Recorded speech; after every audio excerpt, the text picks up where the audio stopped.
નમસ્કાર, આપ જોઈ રહ્યા છો સ્પાર્ક ટુડે ન્યૂઝ। મોડાસાના મરડિયા ગામે વિસામાનો પ્રારંભ રાજ્ય સરકારના મંત્રી ભીખુસિંહ પરમારે કરાવ્યો।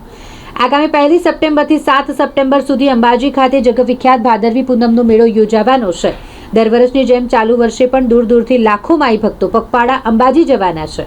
દાહોદ, પંચમહાલ, મહીસાગર, છોટાઉદેપુર સહિતના જિલ્લાઓમાંથી માઈ ભક્તો મોટી સંખ્યામાં મોડાસા થઈને અંબાજી જતા હોય ત્યારે પદયાત્રીઓને રસ્તામાં મુશ્કેલી ન પડે, તેમને જરૂરી સુવિધાઓ મળી રહે તેવી આશા સાથે ઠેર ઠેર વિસામાનું આયોજન કરવામાં આવે છે। ત્યારે રાજ્ય સરકારના મંત્રી ભીખુસિંહ પરમારે મોડાસાના મરડિયા ગામે વિસામાનો આજથી પ્રારંભ કરાવ્યો। પદયાત્રીઓનો પ્રવાહ ધીમે ધીમે અંબાજી તરફ આગળ વધી રહ્યો છે ત્યારે વિસામાના સ્થળે માતાજીનું સ્થાપન કરી પદયાત્રીઓ માટે વિસામો ખુલ્લો મુકાયો। પદયાત્રીઓ માટે જમવાની, ચા નાસ્તાની અને આરામ કરી શકે તેવી વ્યવસ્થા કરવામાં આવી છે। માં જગદંબા, માં અંબાજીના દર્શનાર્થે ભાવિક ભક્તો પદયાત્રા દ્વારા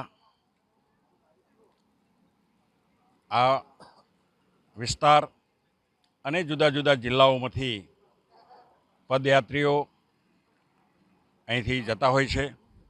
ત્યારે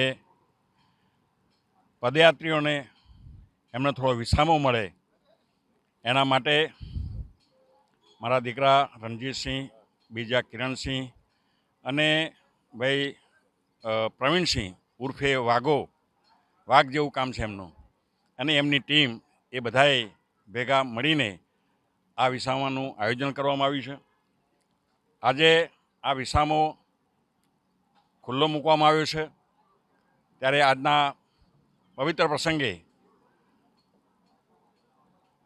આ તાલુકાના અમારા ઘણા બધા પદાધિકારીઓ, જેમ કે યુવા મોરચાના પ્રમુખ ભાઈ શ્રી અમીશભાઈ પટેલ, અમારા તાલુકા સંગઠનના પ્રમુખ આદરણીય મહિપાલસિંહજી, આ વિસ્તારના આજુબાજુના સૌ સરપંચશ્રીઓ ખૂબ મોટી સંખ્યામાં અહીંયા ઉપસ્થિત રહી અને આ વિસામાનો જે ખુલ્લો મૂકવામાં આવ્યો છે ત્યારે સૌ ઉપસ્થિત રહ્યા।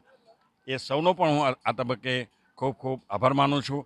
અને જે ભાવિક ભક્તો અંબાજી પદયાત્રા દ્વારા જઈ રહ્યા છે ત્યારે ફરીથી એ તમામને અહીંયા થોડો વિસામો મળે અને એમની આ પદયાત્રા સુખદ રીતે પૂરી થાય અને મા અંબા જે શક્તિ દેવી એમની મનોકામના પૂરી કરે એવી અભ્યર્થના સહ મારી વાત પૂરી।